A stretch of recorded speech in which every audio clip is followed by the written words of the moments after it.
Hi guys, welcome. I was just swinging by the Tesla Winchester superchargers, and in the showroom they just brought in a new Model Y Juniper and it's right-hand drive, so have a look around it.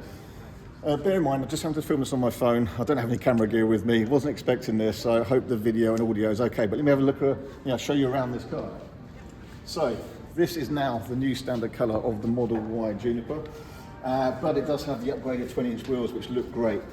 Michelin tyres, when they've got a bit of a protrusion over the wheels, it should help protect the wheel as well. But it's really interesting to see this. It's my first time looking around a Juniper at all, and this is a right-hand drive from Germany, the Berlin factory. So let's start going around this side actually, look at the back. So straight away around the back here, as you start to get to this bit, it looks a bit different. So we've got a little light at the side here, and obviously this completely redesigned rear light system. So the light is up there. This is all just reflection. So what you see from behind the car is just reflection on this panel, and all the light is actually this LED up here. This is a reversing camera there, and there's a boot release there. And this is all obviously different shape, and the rear glass is different shape, everything like that. This big square flat panel, different back bumper, of course. So we've got some reflectors in here, and you can probably have all the tow bar system like before. But it really looks quite different, but it is interesting. When you see pictures of this, it's hard to kind of picture exactly how it's going to look, so you're going to have to see it. So that's a big tailgate going up. And straight away, you've got that familiar size, but this looks quite different in the boot here. We've got material here, along the back edge, which is just hard plastic. Material around here, then this is now fabric as well. This was all hard plastic before. So this being fabric probably helps with refinement. You probably don't get plastic creaking and squeaking as much as well. Even this is now all material, and up here, there's a light there. Right round, even into the boot latch is all now material. So it's definitely got more of a sort of premium feel about it, but it's probably going to help with refinement. Just lifting up the floor here, we've now got a recess here and here, so you can put the parcel shelf out of the way there, and still have storage behind it. There's still storage under there, that looks about the same. So it's a similar sized boot. Right, but come around and have a look at this. So you used to push a button here to release the seats, you still have that button, but look, they're electric. And the benefit of that is that we can now put them back up without having to sort of walk around and put them back up ourselves. Still got a split fold in the middle here, so I think I can still, yep, that's just manual release for that. But that's good. So even the boot looks like better quality. Anyway, let's keep going around it, just trying to spot all the different differences. Spot all the differences. Right, let's have a look. That makes sense, doesn't it? Yeah, double pane glass in the back here. So this is a long-range rear-wheel drive, and so we've got a material on the inside of the doors here which looks really nice and smart. The long-range dual motor will have Alcantara by the sound of it, so like we had before. Straight away, again, this is all material. This bit was harder plastics before, wasn't it? Yeah. This is all material. It was Berlin made for some kind of material, but different to this. Yep. Yeah, kind of the same, but it's... And what's quite interesting here is as I put the seat down and back up, it kind of wedged the seat belt there, but it hasn't sort of got caught behind it. That's quite an important thing. So let's just jump in the back quickly. I think it's fine. So like before, tons of leg room and a great distance between the seat base and the floor. The Model Y has always been really good for that. One of the key things that they've improved with the new Model Y is the ride comfort and refinement. So the benefit of that is much smoother, because the previous Model Y was a fairly firm ride. This is meant to be much smoother. I haven't driven it. The chap here from Tesla said he just drove it along outside here, and you can see the difference straight away, much more refined. We've got the screen in the back like we're familiar with the new Model 3. So you can watch Netflix, YouTube, have some headphones on. Only one screen, so if there's two kids want something different, tough, they have to watch one screen. But it's in there with two USBs, great leg room. I mean, look, I can really stretch out. And there's I saw a button here somewhere. So I can still recline the seats and stretch out. That's good, lovely. Speaker in here, speaker there. So you've got different, and it's the same at the front here. So there's now a speaker in the door here. So that's different. And again, that material here, this sort of looks familiar here. That looks familiar there. Obviously now we've got the perforated seats, a bit more bolster side support and everything like that. So let's jump in here. What can we find different here? We've got an indicator, so unlike the Model 3 Highland, we do have an indicator stalk. But to select drive and forwards, you do it on the screen. Actually, what it will do is guess typically whether you want to go forwards or backwards quite correctly. And when I had my Model 3 Highland, I found that to be fine and works no problem at all. We've got a little surround around the phone chargers, and then we've got a nice centre console. It does all feel so much better quality and well trimmed and well finished. So let me just bring that in here, and you'll see we've just got a little bit of trim around here. This is all nicely finished, nicely damped as well.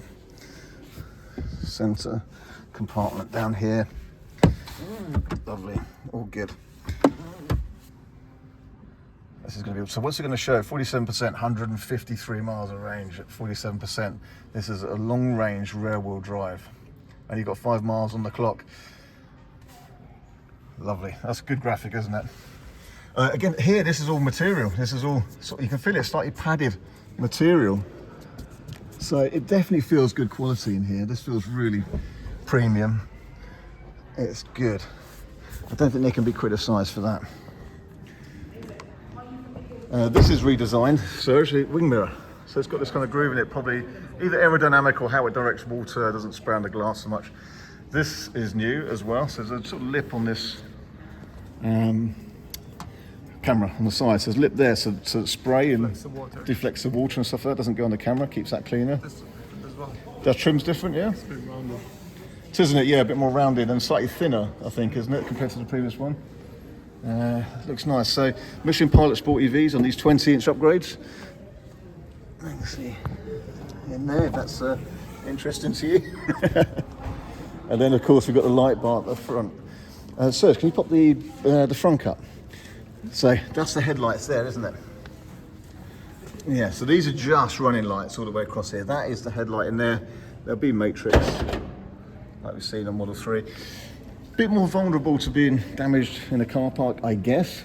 But when they're lowered down, I think the idea, lots of people are doing this now, they can keep a more horizontal beam pattern rather than having to point down, which ultimately means they can shine further. And then we've got the front camera. There we go. Try and get a shot from inside of the front camera, Serge. In here, we've now got a proper drain plug. So you can actually fill the trunk full of ice and beers, stop at the services, have a couple, you know, that kind of thing. We've also got these accident struts, so if you were to drive into a pedestrian, as they detect that and they hit the bonnet, this can actually fire the bonnet up to allow more cushioning in the event that you drive into somebody, which you don't want to do. Can you hold that, sir? What I want to do. So yeah, this is obviously all slightly different. Nice deep front, it's good space. No badge in the middle here. That's good. Let's see if we can get that front camera on. Shall we? Probably not be able to get it in drive. Yeah, you go next.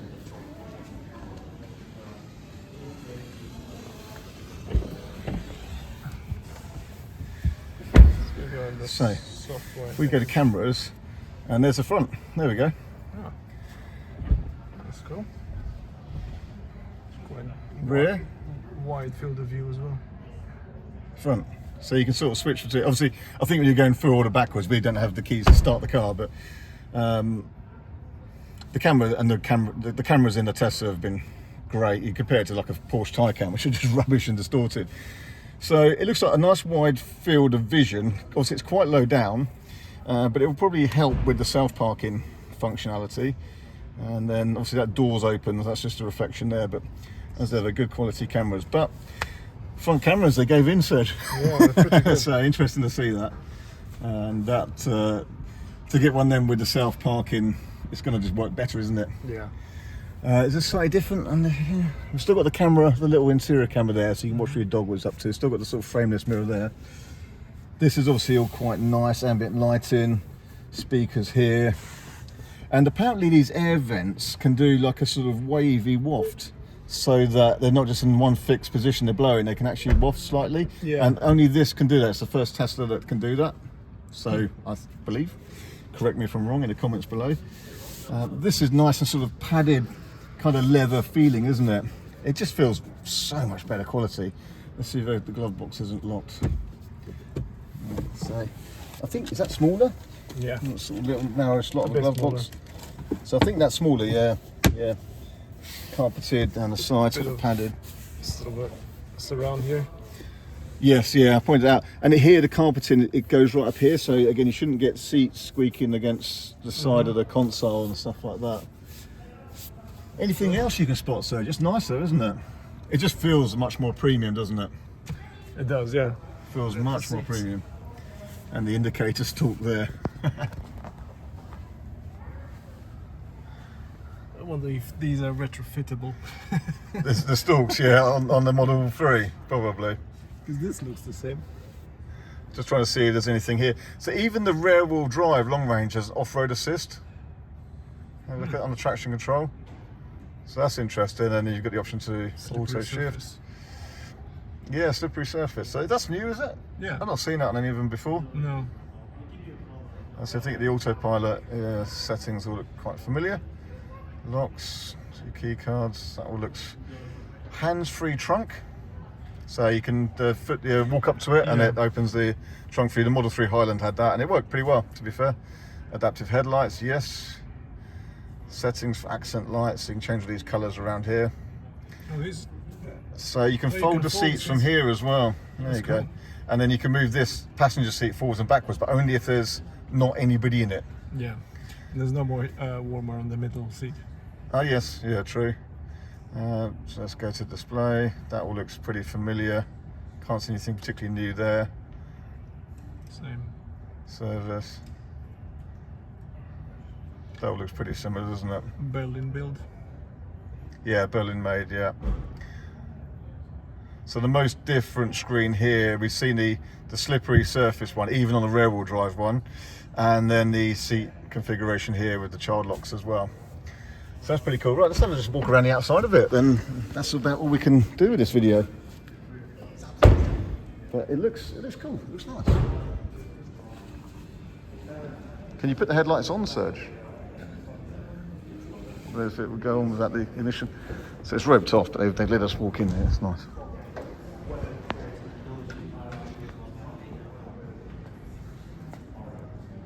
It looks good with these alloy wheels actually.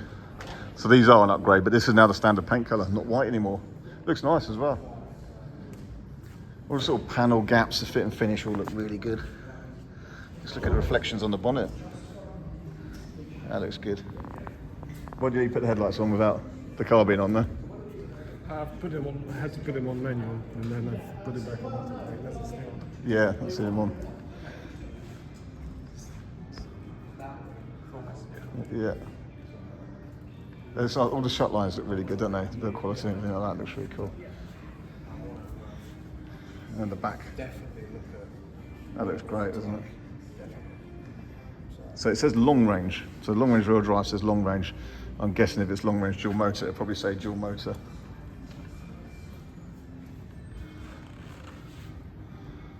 That's cool. All right. Well, I wasn't especially planning to buy one, but I must admit I'm very tempted with this one. Yeah, it's nice. What do you think? I've had every single model of Tesla so far, apart from the Roadster. Should I get one? Let me know in the comments below what you'd like to see.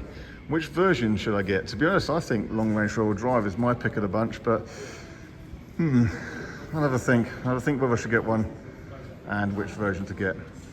All right, that's it from now. New Model Y arriving in the UK very soon and looking very smart.